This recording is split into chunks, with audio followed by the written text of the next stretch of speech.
Good morning students. हमारे पास class plus two में total units हैं 9 जो हमारे सिलेबस में है। फर्स्ट यूनिट इलेक्ट्रोस्टैटिक आज स्टार्ट करेंगे हम। हमारे पास मेन ब्रांच फिजिक्स की है इलेक्ट्रोमैग्नेटिज्म, जिसके आगे दो सब ब्रांच होती हैं। First one is electrostatic, second one is electrodynamic.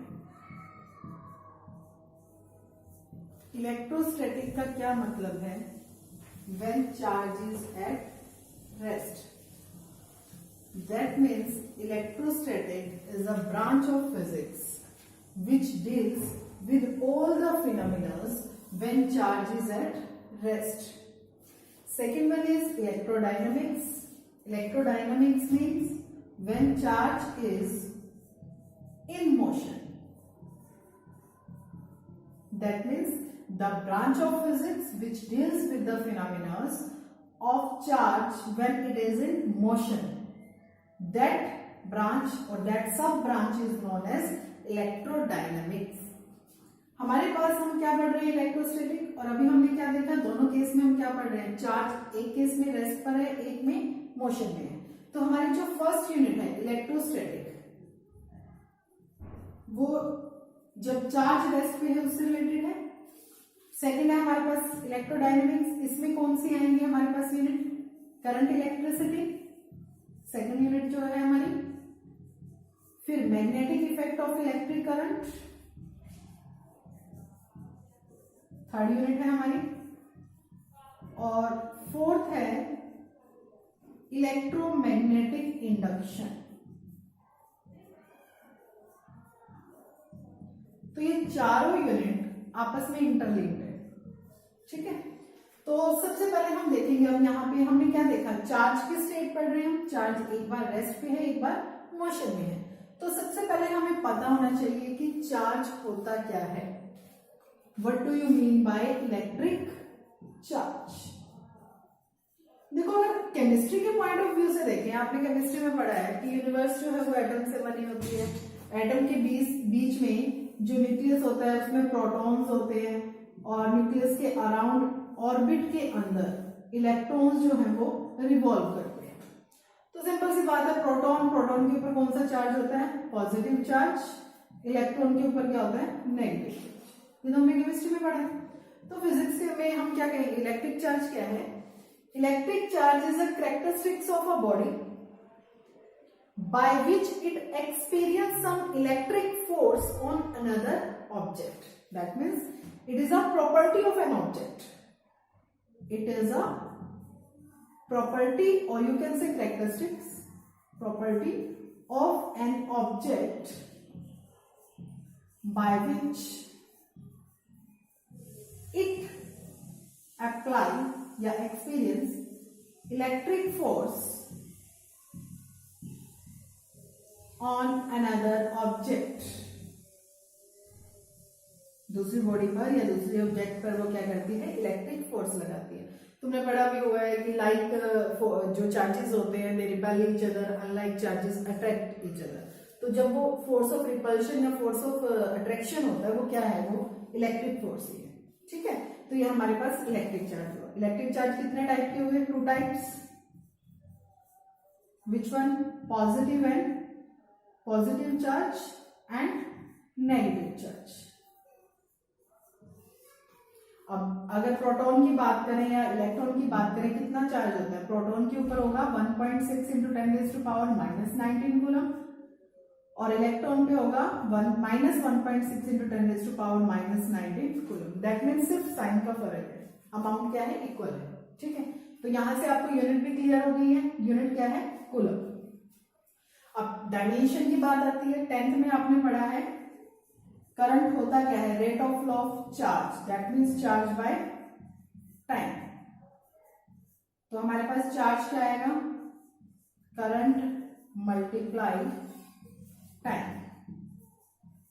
That means AT।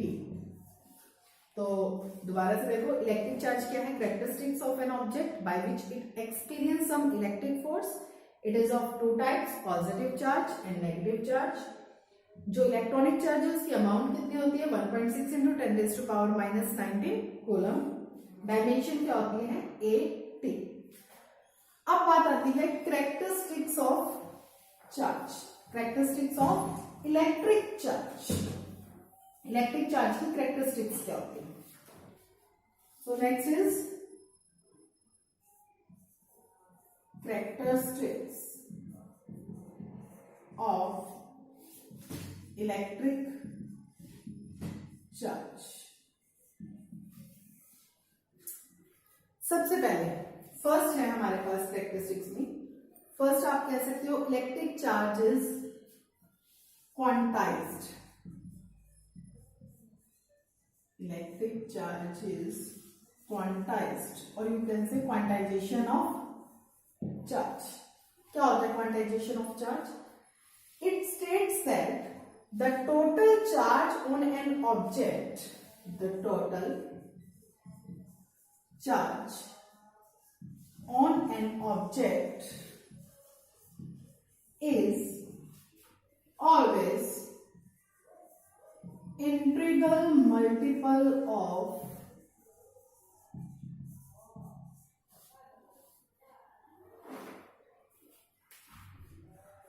electronic charge. यानी कोई भी हमारे पास सिस्टम है, सपोज करो ये हमने कंसीडर किया, इसके ऊपर जो टोटल चार्ज होगा that is always integral multiple of electronic charge. यानी जो हमारे पास इलेक्ट्रॉनिक चार्ज है उससे किससे मल्टीप्लाई करोगे? इंटीजर से। कभी भी फ्रैक्शन का मल्टीपल नहीं होता। यानी अगर आप कहते हो कि कोई भी सिस्टम है उसके अंदर 10 इलेक्ट्रॉन है, 15 इलेक्ट्रॉन है, कभी भी आपने ये नहीं सुना होगा कि 10.5 इलेक्ट्रॉन्स है, 15.5 इलेक्ट्रॉन्स है। हमेशा क्या होता है वो इंटीजर से मल्टीपल होके आता है। क्लियर है? तो हमारे पास क्या बना? Total charge Q is equal to plus minus NE, where N is integer, E is electronic charge. अब आप कहोगे प्लस और माइनस दोनों लगाया, क्योंकि वहां पर जरूरी नहीं कि सिर्फ इलेक्ट्रॉन्स होंगे, प्रोटॉन भी हो सकते हैं। ठीक है, तो पॉजिटिव और नेगेटिव चार्ज दोनों लगाए हमने इसलिए। तो अब इससे रिलेटेड क्वेश्चन कैसे आ सकता है बोर्ड में? इससे रिलेटेड क्वेश्चन ये आ सकता है, या तो आपको टोटल नंबर ऑफ चार्जेस दिए, आपको टोटल चार्ज कैलकुलेट करना है, या फिर आपको टोटल चार्ज गिवन है, आपको नंबर ऑफ चार्ज कैलकुलेट करना है, या फिर किसी सिस्टम पर टोटल चार्ज आपको गिवन है and you have to prove that it is possible और नॉट। यानी आपको प्रूव करना है कि जो अमाउंट चार्ज की क्वेश्चन में गिवन है वो पॉसिबल है या नहीं। वो कैसे फाइंड करेंगे हम? जब हमें चार्ज गिवन होगा, इलेक्ट्रॉनिक चार्ज हमें पता है 1.6 इंटू 10⁻⁻19 कूलम होता है। तो जब हमें चार्ज गिवन होगा हम इजिली n कैलकुलेट कर सकते हैं। अब अगर n हमारे पास आता है integer then it is possible, लेकिन अगर n आता है fraction then it is not possible, कभी भी पॉसिबल नहीं होगा। ठीक है, तो क्लियर हुआ यहां से? n हम यहां से कैलकुलेट करेंगे, अगर वो इंटीजर आया तो सिस्टम पे वो टोटल चार्ज जो गिवन है हमें वो पॉसिबल है, अगर फ्रैक्शन आया तो पॉसिबल नहीं है। ठीक है, सेकंड इसमें क्वेश्चन बनता है मैक्रोस्कोपिक एंड माइक्रोस्कोपिक लेवल का। अब क्वेश्चन बताने से पहले, एनसीईआरटी में गिवन है, क्वेश्चन बताने से पहले मैं बताऊंगी आपको माइक्रोस्कोपिक और मैक्रोस्कोपिक लेवल होता क्या है। देखो, माइक्रोस्कोपिक लेवल का मतलब क्या है? जो स्मॉल लेवल, यानी जिसके अंदर जो हम चार्ज पार्टिकल जैसे कंसीडर करते हैं which are in the form of microns, यानी बहुत छोटे छोटे चार्ज पार्टिकल है, उसको स्टडी कर रहे हैं। एंड मैक्रो का मतलब क्या है? जो कॉम्प्लिकेटेड है, बिग साइज है जिनका, उसको हम स्टडी करते हैं, वो क्या है? मैक्रोस्कोपिक। तो जो क्वांटाइजेशन ऑफ चार्ज है that is valid on microscopic level, not at the macroscopic level. क्यों? क्योंकि मैक्रोस्कोपिक लेवल में ऑब्जेक्ट का साइज क्या है? बड़ा। तो जो amount of number of charge है यानी n है, वो क्या हो जाएगा? लार्ज, जिसको काउंट करना पॉसिबल नहीं है। तो इसीलिए माइक्रोस्कोपिक लेवल पे हम क्वांटाइजेशन ऑफ चार्ज को कंसीडर करते हैं, मैक्रोस्कोपिक लेवल पर हम इसको कंसीडर नहीं करते। तो फर्स्ट प्रॉपर्टी आपको क्लियर हुई। तो अब बात आती है फर्स्ट प्रॉपर्टी के बाद, इससे रिलेटेड पहले हम न्यूमेरिकल्स कर लेते हैं, फिर उसके बाद नेक्स्ट कैरेक्टरिस्टिक्स करेंगे। तो अभी मैंने कहा अगर आपके पास चार्ज गिवन है तो आपको n कैलकुलेट करना है, या n गिवन है चार्ज कैलकुलेट करना है, क्योंकि E तो हमें पता है कितना होता है 1.6 × 10⁻⁻19 कूलम। तो सपोज करो आपको क्वेश्चन दिया गया है, is it possible a body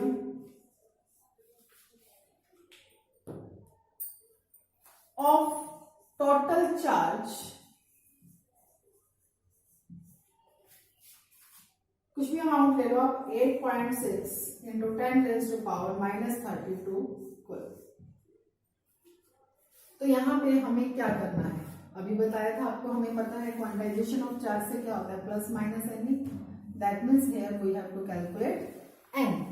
ये कितना गिवन है हमें, 8.6 × 10⁻32, और E कितना होता है 1.6 × 10⁻⁻19। तो n कितना आएगा 8.6 × 10⁻32 बाय 1.6 × 10⁻19। तो इसको कैलकुलेट करो। अगर ये आता है integer then it is possible, but अगर आता है ये फ्रैक्शन देन नॉट पॉसिबल। अब एक और क्वेश्चन बनता है इसमें, जैसे आपको सपोज करो n कैलकुलेट करना है, यहां जैसे हमने किया है।